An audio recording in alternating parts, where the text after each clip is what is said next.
Hey, Senda. Hey, Phil. Hey, it's late. It's cold. We're tired. And nobody prepped a show while we were doing other stuff today, like working and shoveling driveways. So, are you cool if we just do a little chit-chatting? Yeah, let's chit the chat. Okie dokie. Cue music, please.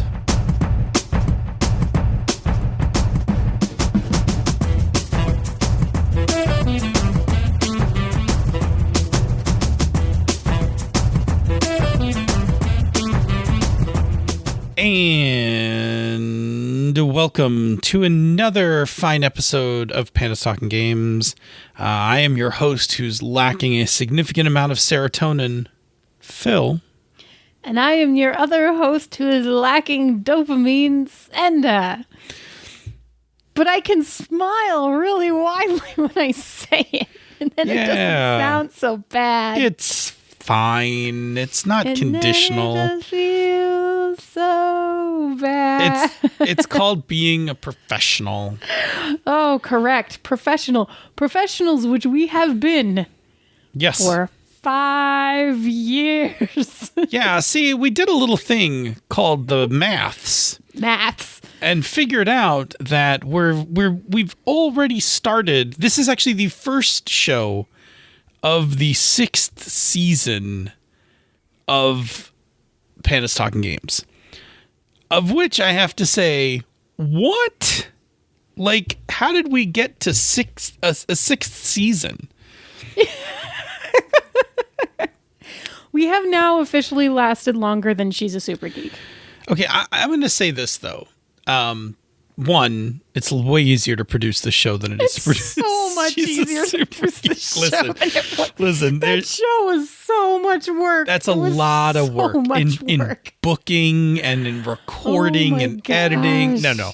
Don't. It was so much work. Listen, don't take anything away from She's the Super Geek. Just bask in, for some reason, we've been able to pull this off for 5 years and not really retread our own topics. Like, I'm retreading the misdirected Mark ones, but look, that catalog is deep. Like, I just pull out old topics and redo them. And maybe we'll do a Redux episode on this show at some point. Eventually. Where we can see what 5 years difference between like a season 1 topic. We should go back to like season 1 stuff. Maybe we'll pull one out at some point and just look and be like, are we fundamentally different 5 years later? I mean, so the thing that I think that we have to say, since we have recorded this show for 5 years, I think that there is something extremely impressive that people have continued to give us topics for 5 years. I'm going to credit...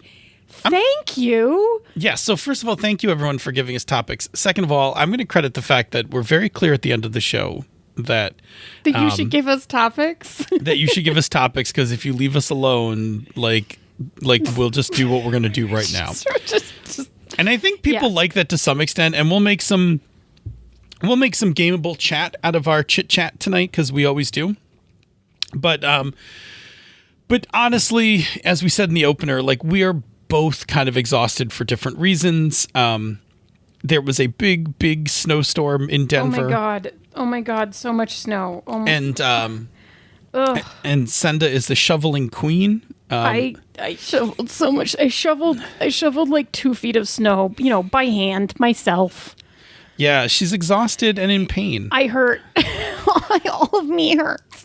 And I'm extremely burned out from work.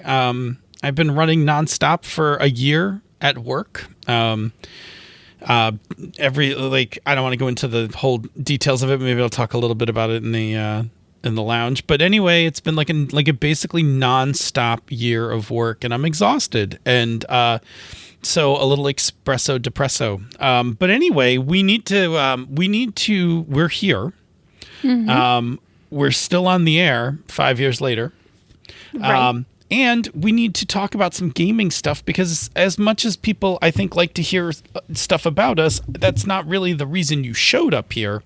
No. So we are going to talk about some gaming stuff because we're going to do a Chit Chat episode, which is our format where we talk about we're gonna do 2 segments, gaming things that are giving us life.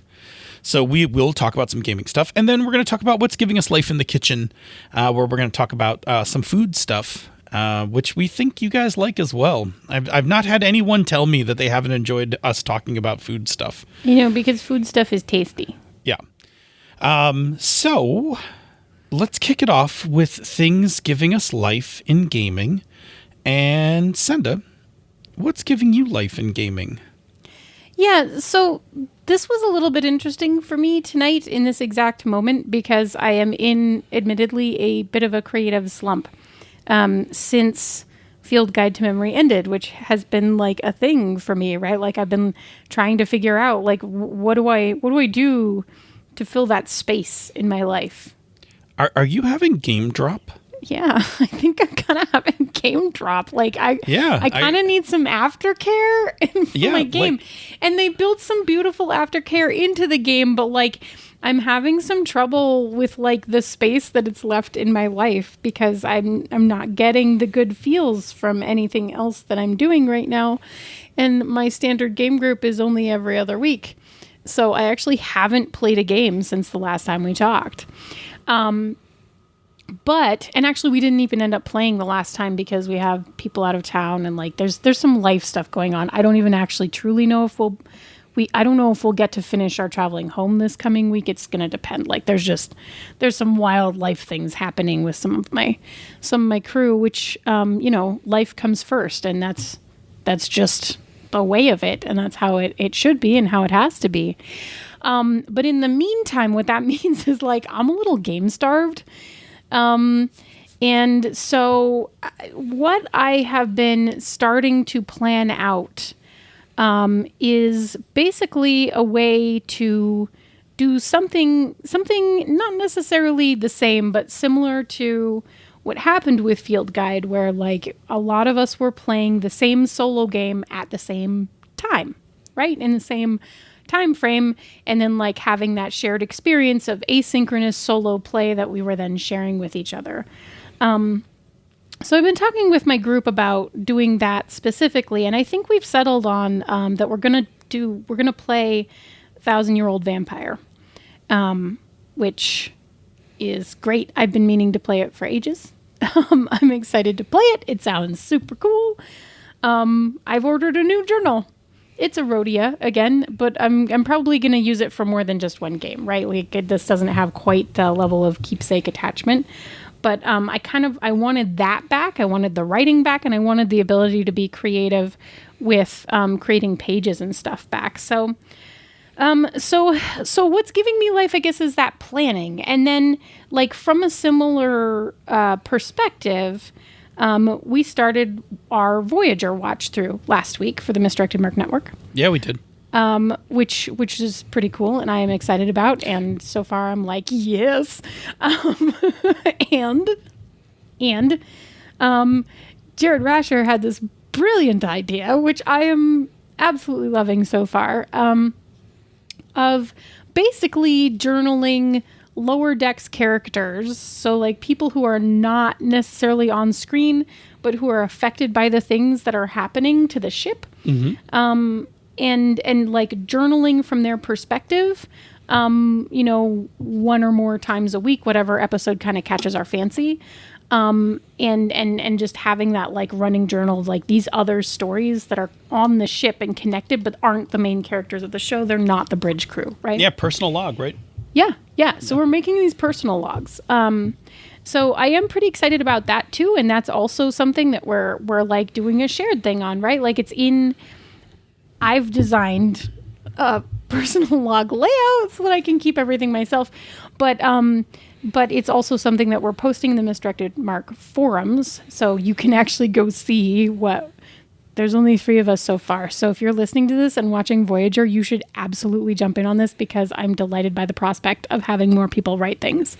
So I think the concept of asynchronous solo games that still allow me to engage even when I can't engage with games directly because of, the life stuff that's happening or whatever it is something that I'm trying to explore, and it's an idea that's giving me life. And I'm hoping that next week when I talk to you, I will have started some more stuff. We'll see. We're going to get there. That's my plan.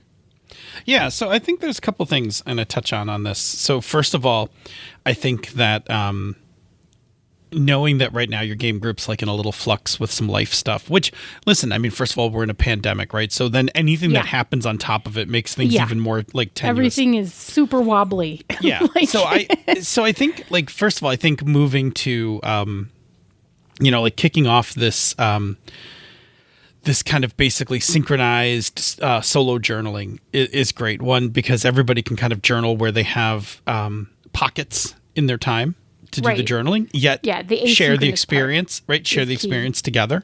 Yeah. Which is funny because it's asynchronous in that you're not going to be like, you're not gaming it on game night, but synchronous in that you will be playing together through this, through the game.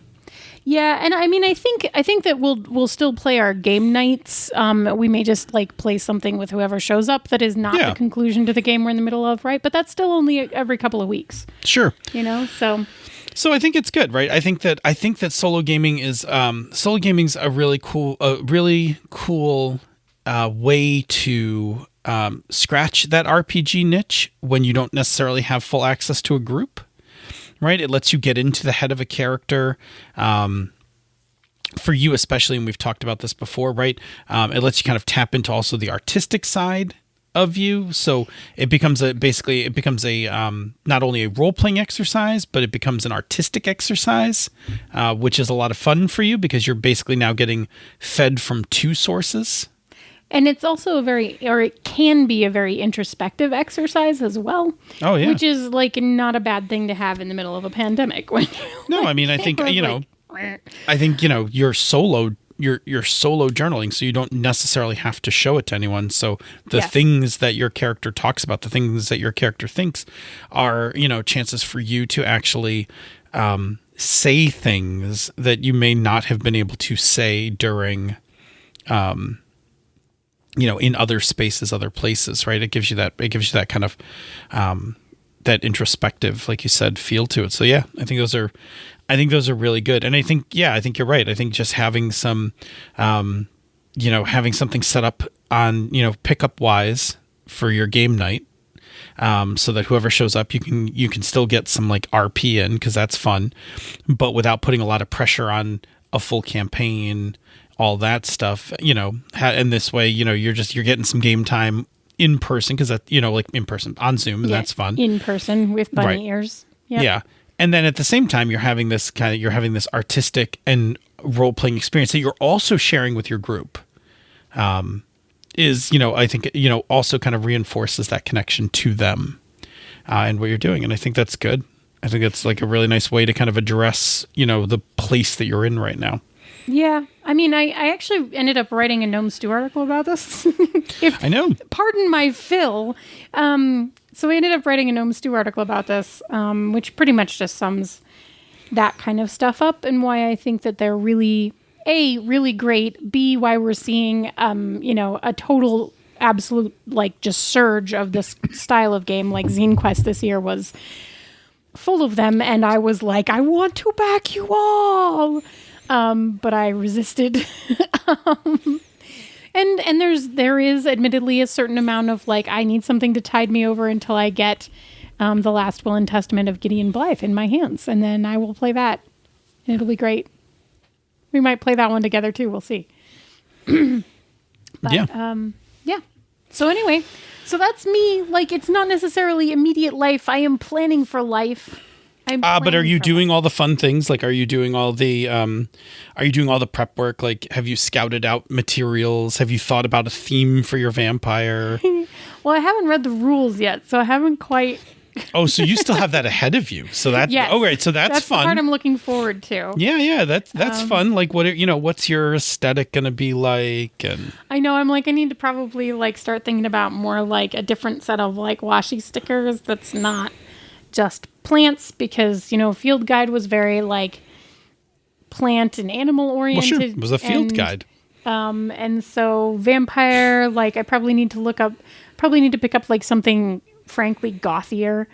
And of course I've just started getting some stuff for like me stuff, and it's all like adorable and pink with tiny baby cats on it. So like that's not going to work. Yes, that's probably not going to work for your 1,000-year-old vampire. It's not going to work for the vampire part. Yes. So like I'm in consideration. Yeah, but I mean those are all parts of the solo journaling experience, is the starting to think like, what will my journaling aesthetic be like? Yeah. And it's super what writing interesting. implement will I use? Like, do you is your vampire stuck in antiquity? Should you use a fountain pen? I do like fountain pens, except that at this point I'm not going to. Yeah, or do you just like forget that I'm in love with the pen I have? I don't want to like. It's going to be Frixion, but I might get a red one for the vampire. Oh yeah, there you go. I myself back in the 90s wrote all of my vampire session notes in a large journal in red gel pen. Yeah, I mean, and I still have that book, I believe, is in one of my crates of games that is packed away. But I'm pretty sure that my session notes, my red gel pen session notes, are all in there. But yeah, so there's a thing about Frixion and journaling / page layouty stuff, which is that erasable thing takes all the fear out of it. So I no longer get the fear of the blank page, which has been exceedingly freeing. Hey, and I'm just not going to use anything else. For people who don't know what Frixion is, because maybe they don't, binge jet pens and Japanese stationery. Or I haven't been talking about it clearly enough yet, apparently. So yes. What is it? So Frixion is it's a pilot gel pen that is erasable. And when I say erasable, I do not mean shitty erasable like those 80s pens that like had an eraser on the back and you would try to erase and they would just like smudge everywhere, and like you'd be like, I don't know, I guess it sort of worked, but like now there's a big old blue weird smudge on my paper or whatever. No. I like that. I clearly, you're right-handed when you say the smudge was on the paper, because I was left-handed in the 80s, and that erasable, it was on the side of my palm of my left hand, because as you wrote, you erased it with your hand. Yeah. Okay, well, anyway, so the thing about Frixion is that they are erasable by temperature. So what happens is they have a little rubber gummy dealie on the end, and it looks and feels kind of like an eraser, but it doesn't shed. Like it's not rubber, like it doesn't, what's the word I'm looking for? You don't get shavings off of it, right? Sure. So it's really clean. What you're really using it to do is create enough friction to get the ink to the right temperature to disappear. At a certain temperature, the Frixion ink turns invisible. Hence, and when I say invisible... Frixion, yes, because friction. But when I say invisible, like really, truly, it erases better than a pencil.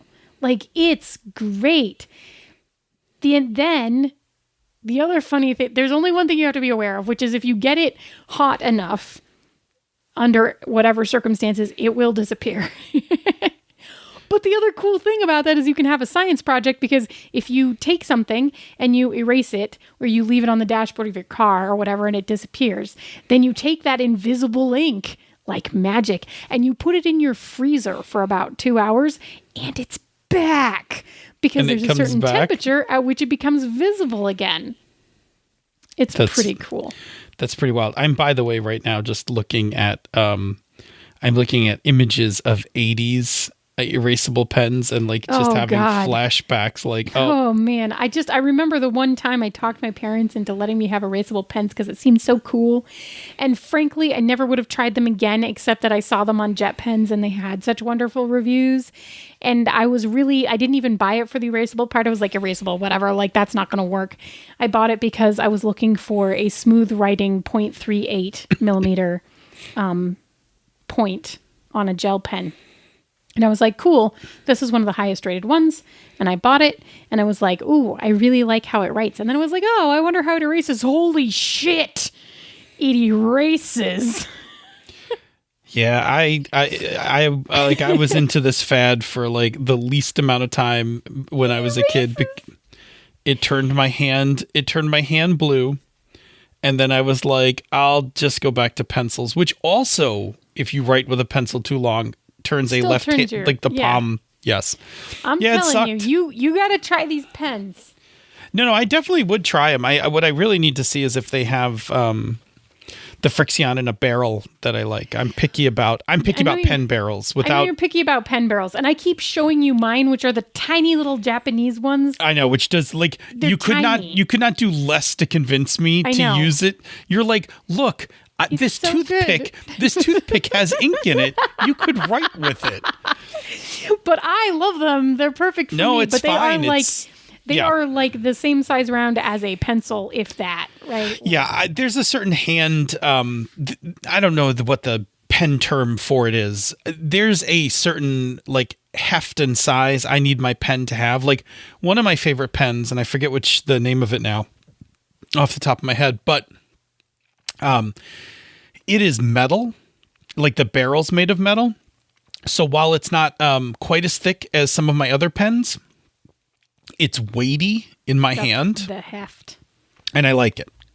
And then as we discovered today pre-show, that while I was complaining about my Apple Pencil being kind of light and thin, that one of my favorite pen companies actually makes an aluminum sleeve that you can put it in. And I was like, to make it all big and weighty and bulky for you. Information I wish I didn't know. $47 that's likely to get spent sometime in the future. Happy birthday to Phil. No, I already bought myself my happy birthday presents on my wrist. That's my Apple true. Watch. That's true. I can't be buying another. No, I can't be buying another. You can't be pretending that wasn't birthday. Okay, anyway, tell me. Listen, before I tell you, I just want to note one thing. Since you're holding the pencil in your hand, remind me, because you mentioned it here on the show, remind me at the end of the show when we're starting to exit out to talk about the Voyager watch party. There's a good chance that there are people who do not listen to the Misdirected Mark, who may not be familiar with what we're doing, and we're still early enough that people could jump on to join us. It'll still be totally easy to jump in. Yep, for sure. Okay, cool. Something that's giving me gaming life. Yes. Tell me about what's giving you gaming life. For me right now, it's the game I Hunt. Yeah. I'm digging it. I think we talked about it before. I think we absolutely did talk about it before. It may have been last week. Here's what I want to talk about, though. I was getting my games ready, and I did my session 0 because I think we talked about that already. And I was getting ready to do session 1. So now I have to get everything set up in Roll20 for it. And I was like, I really need, I need a play mat for this, right? Because I'm not doing maps or anything. It's Fate anyway, so at the most I'm going to do a zone map. So I'm not really going to commit to any maps, but I need something on the screen so that it's not just blank white screen. Mm-hmm. And I got to deal with things like aspects and fate points and stuff like that. So I've been dying for excuses to practice and learn Affinity Designer, which is the equivalent of Adobe Illustrator, mm-hmm. which is my jam. So I was like, cool, I'm going to make some stuff.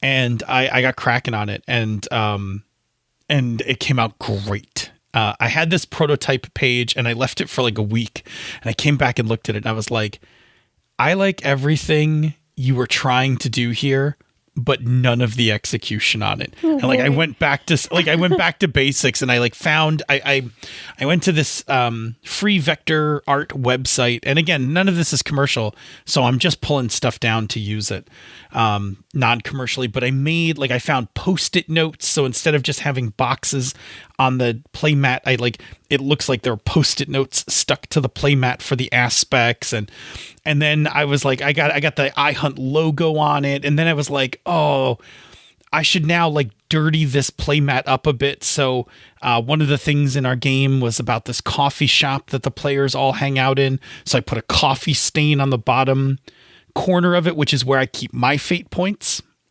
so that I won't lose them. And then I was like, oh, it's also a horror game. So I put a blood splatter on the playmat and some claw marks on it as well. And it came out really good looking. Like the first version of it compared to the last version is like vastly different. And I was like, okay, I am pleased with this. This looks good on the screen. And I took the iHunt logo, which is Trevor, this little smiley face vampire. It's actually a frowny face. It's a frowny face. Yeah, with dead eyes. And made fate points, made tokens out of them. Nice. So made fate points out of them, and have them on this in a pile on the screen, so you can just grab them and use them as well. And so I had a lot of fun doing that. And then I went and did it. I did even more design for my Sprawl game, because I was also setting that game up. So I spent a weekend doing graphic design, which I haven't done in a while. And I'm not spectacular at graphic design. I also don't suck at it. I know like enough I am character sheet worthy. Like I could make a character sheet for a game. I cannot build anything terribly sexy and complex, but I don't suck. So I did like a bunch of stuff for the Sprawl pages as well.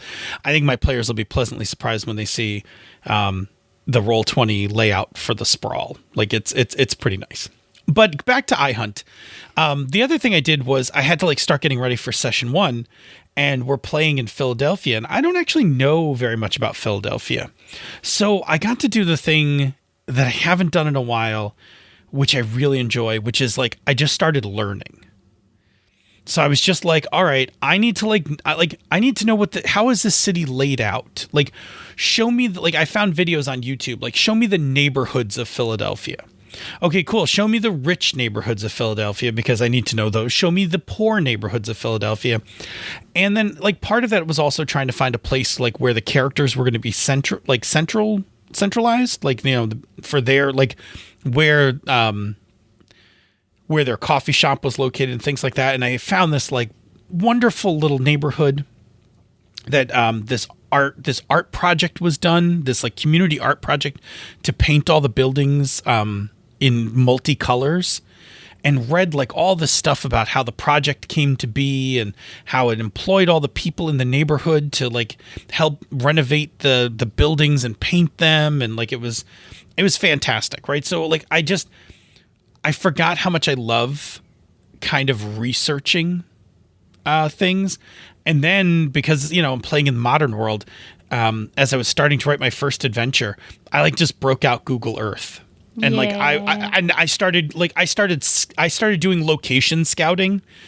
I was like, all right, I need a block that's in a not so great neighborhood near a gentrifying neighborhood that I can then, you know, use for this plot line, and like did the research and was like, okay, you know, and then I actually like went into Google Earth and like flew over it, and I was like, this is like the right look for me. This has like the kinds of things on this block, like in terms of buildings I can use. So I took pictures of all that. And then the final part was that the creators of iHunt made a PSD file of the application, like the iHunt app. Cool. They made like a PSD of it, and I was like, and that you could download. So I'm like, yoink. I downloaded it, and then I made the one for the first hunt which has like a picture of the neighborhood and a description of what's going on and all that. And so we played through the end of our pilot episode, and we were just finishing up for the night and like ready for the cliffhanger. And I was like, oh, cool. I'm like, let's just briefly talk about the first episode, the job that you guys are going to do. And I just was able to like show them the graphic. Like, there it is. I'm like, here's the job. Here's what you clicked. You swiped right. Exactly. And you do on the app, right? So like, here's what here's what you swiped right for. So it was really good. I had a lot of fun. I had a lot of fun doing all the extra graphics work. And I'm going to film myself right now. I am writing an article that's going up on Gnome Stew this week about a year of online gaming, like what I've learned, what I like and what I don't like. And like one of the things I've learned is that like my prep now needs an extra component for all the graphics work. Yes. And if I start a new game, I need even more prep time because I have to like prep a visual tabletop, which is what I did this weekend. But what's giving me life about it is I had a lot of fun doing it. Also, if you're into graphic design at all and you've been wondering about Affinity is fantastic. It's Affinity very Illustrator, good, isn't it?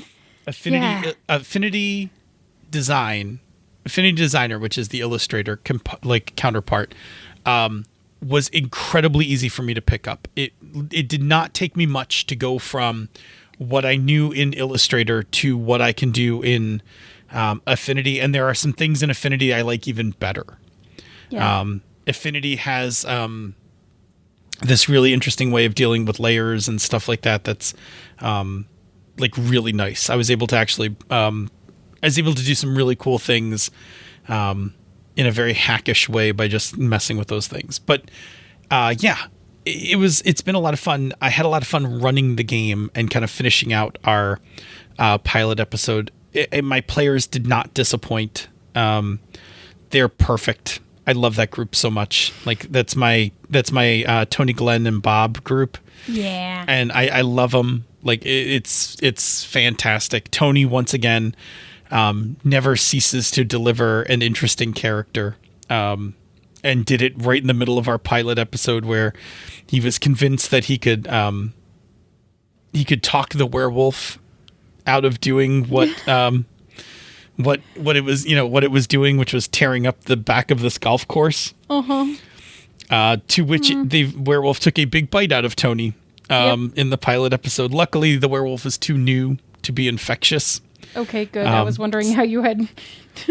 Well, they tied him to a chair, and they waited to the next night to see if he turned. Oh.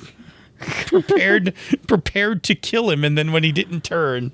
Okay, then. So he learned a thing, did he? He learned a thing. So. But it was a moment in the game where, because there's a lot of times in that game group especially, that they don't solve things with violence. And Bob's wholehearted, like he's dove right into his character. So he's like, we're gonna, put this werewolf down. I got some gear for this, whatever. And Tony's like, we should try talking to this thing. Maybe it can go somewhere else or whatever. And so I stopped and I was like, hey, I'm like, real quick, is this Geo thinking you can talk to the werewolf, or is this Tony? Right. Because the tagline to this game is monster killing in the gig economy. Like killing monsters is a part of this game. Yes. Like werewolves are not misunderstood. They're monsters. Right. That's part of the premise. Yeah, so he was on board, and he was like, no, I'm totally on board. He's like, Geo isn't his character. Right. He's like, Geo's convinced that this can just be talked like through. Right. And I'm like, oh, well, don't worry, because we're playing the pilot episode where you're not actually rolling dice. Yeah, so you be as stupid as you want.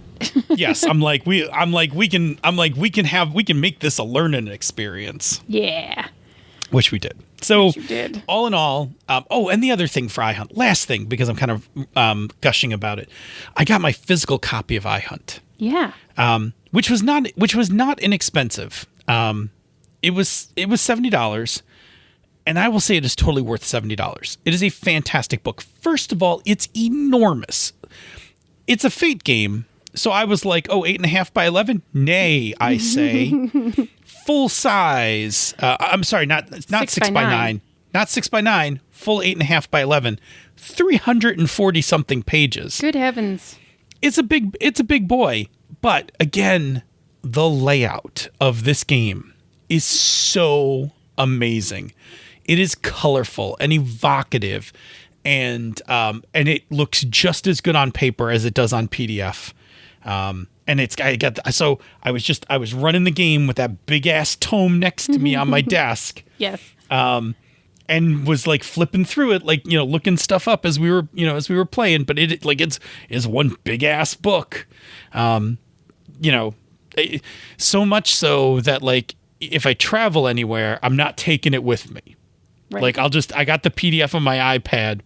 I'm not throwing this thing in my bag. Yeah, that sounds heavy. Oh, it's big. It's a big. But when you got the game, right? Because $70. By the way, on the back, it's marked as $69, and then in parentheses it says nice. It actually says it on the cover. It just says nice. But you actually get the book. You get a smaller 6 by 9 player's guide, which is like a stripped down set of the rules, enough to make characters and enough to kind of crash course somebody in Fate. Yeah. So you get that, plus an enamel pin of Trevor, the logo, and I got some stickers and a postcard. Yeah. It all in the bundle. And I was like, yeah, this actually was a really good deal. Like, I have a player's guide that I can hand out to my player. Oh, and you get the PDF, of course. And the book's gorgeous. I just love it. And I really like this premise. Like, it's funny. I don't know how this thing was lurking on the edge of my radar for a while, and it finally slipped on when we were changing games. And now I'm just like all about this game. And it's got a cool model. I'll tell you really quick. So what they do is, if you patron the designers, they release a monthly magazine in support of the game with more info, ideas, stunts, rules, monsters, and all that stuff, and they're different themes each month. I have yet to go check out their Patreon, but I'm getting really close to jumping into it now. They go all over the place. Like, they have a whole I think it was last February, they had a whole issue dedicated to shipping monsters and hunters. Hooray. Yes, like it's romance in iHunt is like, it was a whole magazine. And boy. Then recently they did a variant of iHunt of housewives in the 1950s. I'd be totally all over that one too. And the layout is all 1950s. So I know. Yes, you'll have to see it. Like, but they adapted what the game would look like without a app. Like, it's like contracts in the back of a Better Homes and Garden magazine kind of thing. Like, housewives, like, circle them and then, like, go bash in some vampire before their husbands come home for dinner. Oh, yeah. Yeah. Okay. Again, I'm kind of having having a little love fest for this game. And to be honest, I haven't had a little love fest about a new game in a while, so it's feeling really nice to be excited about something. For sure. So, iHunt is fantastic. definitely giving me life. Yeah. Hey. Yeah. Now that we've talked about gaming stuff. Yeah. Let's talk about the kitchen. What is giving you life in the kitchen? We might have actually talked about this already. I can't remember. She says, yawning because it is late at night.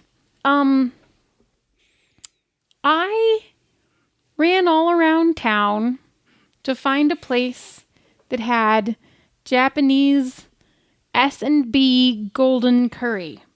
Now, I think we did talk about this last week, but yeah. I think you had just tried it once. Right. Okay. So, and then you were like, holy shit. Yeah. Okay. So I went back before the snowstorm, is what I should say. And based on my first experience with golden curry, I bought 5 more packages of golden curry because I don't want to have to go to that store for that one thing all the time. Just stock up on the stuff and have it on the shelf. I can get everything else at my normal store. Anyway, so before the snowstorm, I went and bought lots of curry. So I ended up making basically katsu curry again, except this time I had done the thing where I had died of laziness and ordered Wingstop for dinner, which is like all the time. Senda's making all of these wonderful meals, super fancy, super tasty, always healthy. And then sometimes mom's just like, I can't do this tonight. My child wants Wingstop. And then it's a Wingstop night. But the nice thing about having a Wingstop night is that there's always leftovers. And what I do is the pack that I get, there's 3 unclaimed tenders that don't belong to any particular person. And so I always just get them plain because then I use them to make like sandwiches or I make like creamy pasta and put like, breaded chicken on top or whatever, right?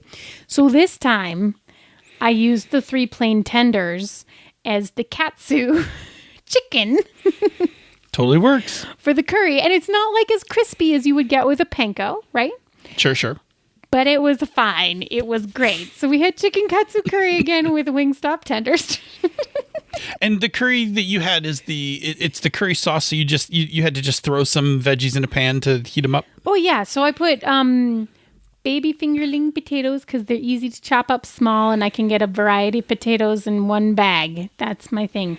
So I do potatoes and carrots and onions into the pan, saute them around for a little bit. This curry is so unbelievably easy, and I make my own curry from scratch with relative frequency. So when I say that, like there's so much less cognitive load on making this. It's unbelievable. You like saute the veggies for 5 minutes, and then you put water in with them, and you cover the pan. You let them boil for 15 minutes, and then you put the curry chunks in it, and you stir it around. It's like a paste, right? It's not even a paste. It's like a bar. Okay, like a chocolate bar? Yeah, it's like a chocolate bar of curry, and you break it into chunks like a chocolate bar, and then you put the chunks into the boiling water. With the boiling water, like you remove it from heat, you put the chunks in, and then you just stir until it mixes in.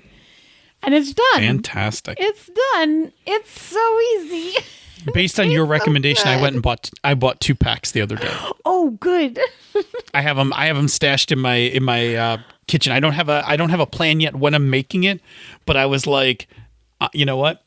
I'm just gonna get 2 of these so that if the moment strikes, I'll just be like, all you need is the veggies, right? I always have veggies in the house, so there's almost always onions and carrots.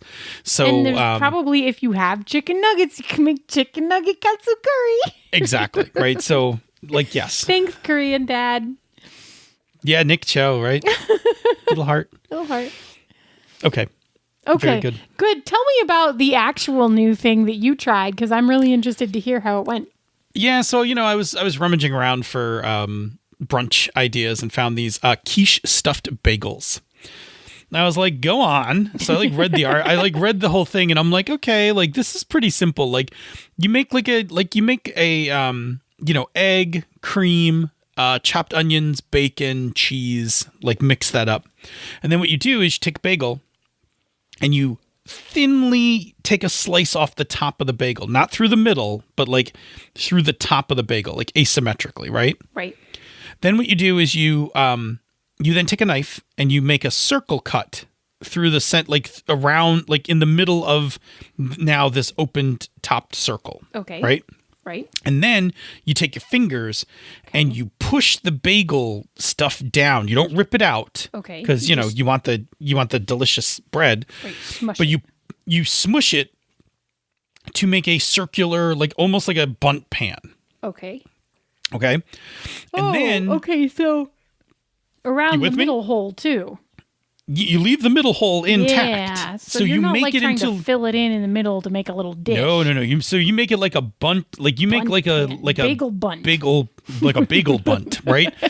Then you take your mix and scoop it into the trough, the circular trough you've created, and then you bake them. Right. So I did it. I actually topped mine with a little extra cheese and some everything bagel seasoning. Tossed them in the oven. Took them out. They were delicious. I think I will construct the... I want to construct it a little differently next time. I scaled down their recipe, and I don't think it was eggy enough. Okay. So I think what I want to do next time is I'm going to do everything as before. I'm going to dice up the onions, the cheese, and the bacon. But I think I'm going to put that in the trough first. Like put some onions, put some bacon, put some cheese, and then I think separately I'm going to mix up the egg and the cream, and then pour it in so it fills in everything else. Do you know what I'm saying? Like, yeah, I mean, the way that I usually make an actual quiche is that you put the cheese, you put a layer of cheese on the bottom, and then you mix all the bits into the eggs, and you pour that in, and then you put more cheese on the top. Which is fine when you're pouring that whole thing into a pie pan, yeah. Into like a pie pan. But when you're trying to spoon it into the little trough of the bagel, I can see. I'm thinking if I take the dry ingredients and just pack them in there, then I can I can whisk the egg and the cream together, and then I can just pour that and let it like run in between everything and kind of fill the bagel up more. Fill it up more, yeah. Top it with a little cheese and then throw them in. Yeah, that makes sense. Yeah. So anyway, the first attempt was good. I may just make it again this weekend. I was trying to think of what I wanted to make this weekend, but maybe I'll just do it again and give it a try and see if the second construction of it makes it a little more eggy. Right. Because the onion, you want it to have more egg filling. Yeah, the onion, the bacon, the cheese, and whatever egg I had in there was delicious. The other thing I think I noticed, which was tough, was I had bought the bagels and they sat out and they got a little stale. Yeah. And it was a little harder to make the trough. I think I'm going to try like picking up same day bagels or 1 day old bagels. Yeah. Like pick them up. A bit smooshier. Yeah. So that they're a little more pliable, so that it would be a little easier to make the trough. Do you know this trick? I don't know if this is in the thing, but if you do a Julia Child's quiche, it's salt and pepper and a touch of nutmeg in the egg. Interesting. Mm-hmm. The nutmeg makes a huge difference. Just a touch. Just a scotch. Yeah. It's like a quarter teaspoon for a whole quiche or a half a teaspoon or something. Well, this would be literally much. Just a it's just like a shake, right? Like right? Breathe on it. But it's a very nice additional savory flavor. Breathe on it in nutmeg. Yes. Not in COVID, in nutmeg. Yes. Anyway, that was the thing that's given me life. Like I said, I'm tempted to do it again, just because it was rich and it was delicious, and who doesn't love bagels and egg and bacon and all that stuff? Like, there's no going wrong with. I mean, you just put your own stuff in it. I know. I put turkey sausage in it. Which could have done as well. Mm-hmm. Absolutely. Anyway, it was a good time had by all. Anyway, we should get ready to go. So let me really quickly talk about the Voyager, the Voyager watch party before you, while I stall and give you a chance to find some copy text on another show on the Misdirected Mark Network. So we don't talk about it here, but we do talk about a lot on the Misdirected Mark show. In case you aren't listening to both, is that we are doing a Voyager watch party, and we are just entering week 2 of our Voyager watch party. And what that means is, every week we are watching 6 or so episodes of Voyager. Not together. We watch 2 episodes together every Tuesday night at 11:30 p.m. Eastern. We all get together online, and we watch our episodes. But I have a curated list of Voyager episodes based on my own watch through that I post each week in the Misdirected Mark forum. So you don't even have to be a Patreon member. You can just go to the forums, where in the forums each week I post the shows to watch, a little description about the shows, and I also post the link to the watch party. So you can actually, if you're hanging out in the forums at 11:30, I will post the watch party link, and you can come join us on Teleparty. You just need Netflix so that you can get into Netflix, where we watch the show. But we watch a couple of them, and then we have a forum open for people to talk about the show. And we are going to do... And you can play the journaling game. You can play the journaling game, which I think will actually be really neat, especially when you see the next episode. I suspect you will... Can't wait. I suspect you may want to journal the next episode when you see it. I've already journaled a couple of them, so Yep. I'm like, but I'm not limiting myself to one per week. Trust a minimum of one per week. Yes. So anyway, you can do all that. It's through the forums. It's completely open to the entire community. You don't have to be a Patreon. You don't have to be a patron to do it. If you are a patron, I also post a link to the episodes and a link to the watch party in the Slack room. But again, if you're not, you can just go to the forums. You just have to register to go in, and then you can just access that stuff for free. But we're going to watch the entire series. So I've curated episodes across all 7 seasons. It will take us into the summer to finish this. And if by chance, this is your first time hearing it and you're like, "Oh, maybe I've never watched any Star Trek before." We've done this all through the year for Next Gen and for DS9, and you could on your own actually go into the forums. All the week's curated episodes are in there. You could just start watching. If you've ever been like, I don't really know anything about Star Trek, but I kind of want to get into it, I recommend you just go to our Next Gen list and dive in. Yeah, that's how I started. Yeah, you have your Alpha Quadrant I've been getting some badges here. You're now working on your Delta Quadrant certification. Yes. That's your I have next... my Alpha and I have my Gamma. Yeah, you have your Alpha Quadrant certification because that's and a little bit of Gamma, right? You a minor in Gamma Quadrant. Yes, I will accept that. Yeah, because DS9 doesn't go deep into the Gamma Quadrant. No. Anyway, we're getting super Trek nerdy, so that's definitely a time for us to get out of here and move on.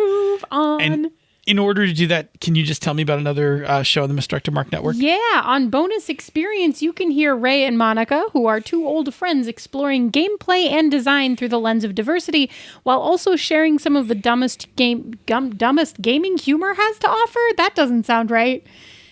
Dumbest humor gaming has to offer. Better. Good I'm job. not going to edit it. 5 years. Don't have to. 5 years. Don't have to edit it. I blame the snow shoveling. Say, Senda, where can people find us on the internet? Well, you can find us on Twitter at Pandas Talk Games. You can find us in the Misdirected Mark forums along with the Voyager Watch Party information at forums.misdirectedmark.com. You can find us on the Tiki Talkies, where Phil has finally made his name the same as his Twitter handle.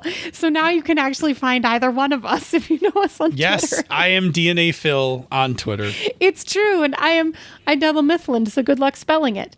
Or you can drop us an email, panda@misdirectedmark.com, if you prefer that way. And Phil, once they find us in one of those locations, what can they do with that information? Yeah, we still need topics. Always. We actually need topics. We didn't do one tonight. We are a little low on topics, so a topic boosting... We may have to have a topic boosting drive soon. The topic drive. The annual topic drive. Annual topic drive. We're going to give away tote bags and umbrellas and other Mugs. shit like that. Yeah. But anyway, send us your topics, questions you have, various topics that you would like to hear us talk about in the realm, in terms of gaming. They don't even have to be quite gaming things if you just want to hear us talk about that thing in relation to RPGs. Like, we've done ones before about like food in RPGs and art in RPGs and things like that. So whatever it is, if you are curious about it and how it would work in an RPG or how RPGs are affected by it, let us know. If we like it, we'll do a show about it. We really need to, because we in 5 years have only sourced a very few amount of these shows ourselves. It's true. Mostly we like doing the topics that you pick, because our goal of this, besides getting to hang out with one another, which is one of our favorite things, is to help you all have better games. And the way we do that is by taking topics that are relevant to you, talking about them, and hopefully giving you advice that you can take to the table and make your games better. If you like what we do here or elsewhere on the Misdirected Mark Network, please consider supporting our Patreon campaign. Go to patreon.com/MMP. Patrons of the show get access to our Slack room for life, which has been my COVID haven during this entire pandemic. It has been my place to retreat to go into the various rooms, sometimes to talk about COVID stuff. We do have a COVID-19 room where we've talked about our trials, our frustrations, and things about the pandemic. We have an RPG section, of course, a Kickstarter section. There are a whole host of different channels that you can go into. My favorite is just the main channel, the Slack Room for Life. Like, I just love going in there and just seeing what's up with everyone. You get kind of a mixture of people coming in each day and talking about it. Anyway, that's like the big draw. We have other stuff. The after show from Misdirected Mark, the Bamboo Lounge, the occasional outtakes from this show. Like there's a whole bunch of nonsense at the start of the show where we figured out how long the show's been on the air. That's fine. That's just going to be in the end of this part. You're going to hear that too.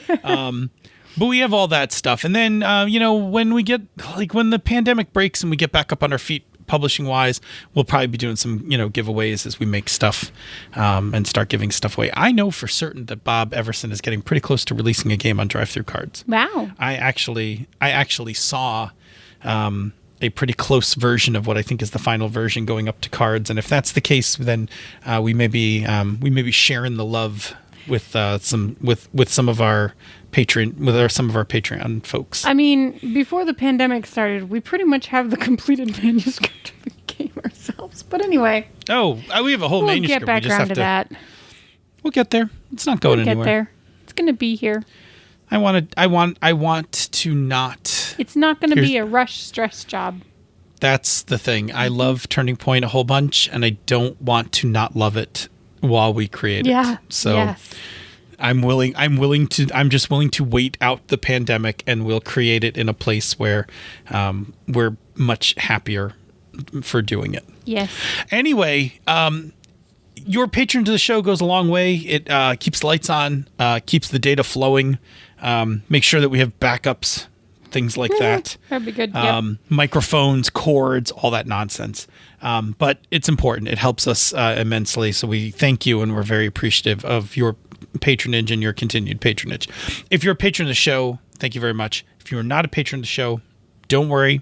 It's no problem at all. There is still one more thing you can do for us. It does not involve any money. It does involve getting people to listen to the show. We already know we've exhausted. We ask you all the time to tell your friends, fellow gamers, and things like that. We assume you've already done that. Check. We love you. We know we knew you were good for that. There's a thing that we need to ask you. One more, a little bit of a stretch. It goes out a little further, but what it does is it helps to bring people who don't know us by getting those soulless algorithms that the giant podcast houses control. And I'm talking about you, Big Apple. Much love. All my gear is Apple. But Big Apple controls a thing that helps people find us. And the way that we can subvert that machinery to draw people into our web is to do one thing. Wow. What is that thing? You could leave us a rating or review on Apple Podcasts or the podcatcher of your choice, right? Like, you could leave it somewhere else. It's fine. If you leave it somewhere else, you should probably let us know because we really like to read them. But honestly, there's about a bajillion different places you could leave reviews. So, like, we don't check them all. And so just, drop us a note wherever, and we'll go look at it because we'll be super excited about it. Anyway, what that does is that helps with the algorithms because all the machines do all the thinky, and then they go, ooh, someone liked this enough to comment about it. That's good. Maybe I should recommend this podcast more. And then by magic, it recommends this podcast more. And then we feel really good and great, and we love it. So basically... We super appreciate everybody who's already left a review and everybody who's going to leave a review. You guys are awesome. You're the best. Thank you. Yep, absolutely. Absolutely. You like that. Some shows after 5 years just record the ending and slap it onto the show. Not us. We bespoke that every MF time. Every time. That's why you were surprised. You never heard that interpretation of it. I mean, it was a thing. I can tell that you've been going back down your cyberhunk. Oh God. That's a game I want to play. We need to stop the show before the words stop coming out of my mouth because my brain is shutting down into pumpkin mode. I like cyberhunk. That's gonna be my new game. My new game of beefy cyber guys. I know the theme doing song. Hot guy shit. It goes like this. Sorry, can't raid the corporation. I'm doing hot guy shit right now. Coin operated boy with his pretty coin operated voice. That one. Say, Senda. What office supplies are you going to order in order to get 1,000-year-old vampire off the ground? Oh no, I've been caught. Show me what you got. Show me what you got. Hey, show me what you got. Show me what you got. Hey, show me what you got. Hey, show me what you got. Show me what you got. This show is a joint production of She's a Super Geek and Misdirected Mark Productions, the media arm of Encoded Designs. Show me what you got. Hey, show me what you got. Show me what you got. Hey, show me what you got. Show me what you got. Hey, show me what you got. Show me what you got. Clicky. Click, click, boom. I like that song.